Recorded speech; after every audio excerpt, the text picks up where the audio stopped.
Good afternoon, everyone. This is a video about why you need to get everything perfect the time that you record it, and if you don't, then you suck. And why wasting millions of hours trying to get things directly in phase with each other is a waste of time. So we have these two snare microphones, and if we were recording these on a day, which we did, and these two microphones were in different positions, we're going to get a delay. And at the point where, let's say, we'll call this peak right here 2 and this -2 if it was a graph of amplitude. While this is playing an amplitude of 2, a sound wave of 2 if you wish, this one is playing a sound wave of -2. And this essentially means that, well, what's 2 -2? We're going to get a net output of 0. It's not 2 minus 2, it's probably like 2 minus 1 or something, but yeah, the point is that we're cancelling a little bit. And if I go ahead and start to shift these over, what we're going to hear is the phase cancellation stops, because phase is literally delay. You can easily fix phase issues by just shifting one of the audio clips over. Very basic stuff, but some people don't seem to understand it. No shade though. So let's listen to what these sound like individually, what they sound like when they're together, when they're cancelling each other, and then when we shift them over.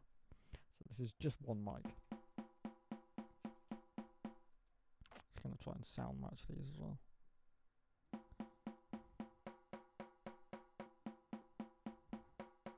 And as we can hear, when we play both of them together, these cancel each other out. The bottom frequency, the lowest frequency, try and listen out for that.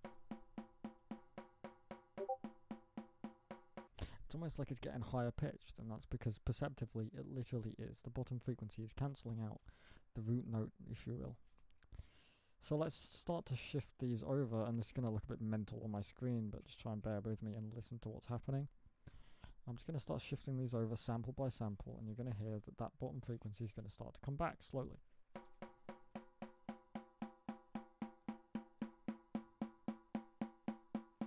And I think about there is probably in phase.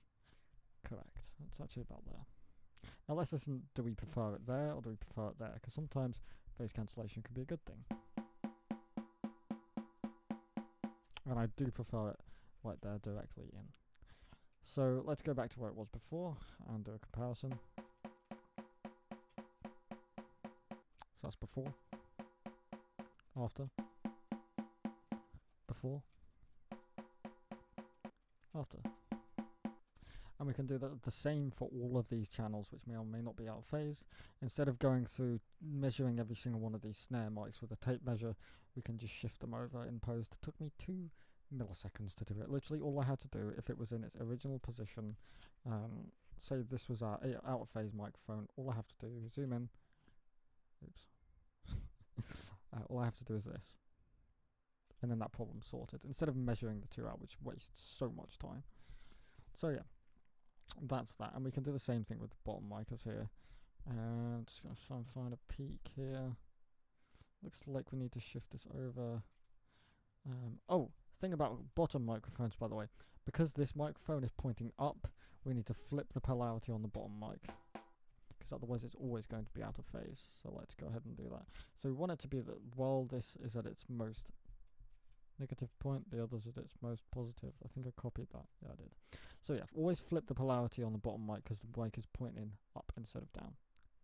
And we can do the same on all of these channels to make sure everything is perfectly in phase, but it really doesn't matter that much. So yeah, that's that.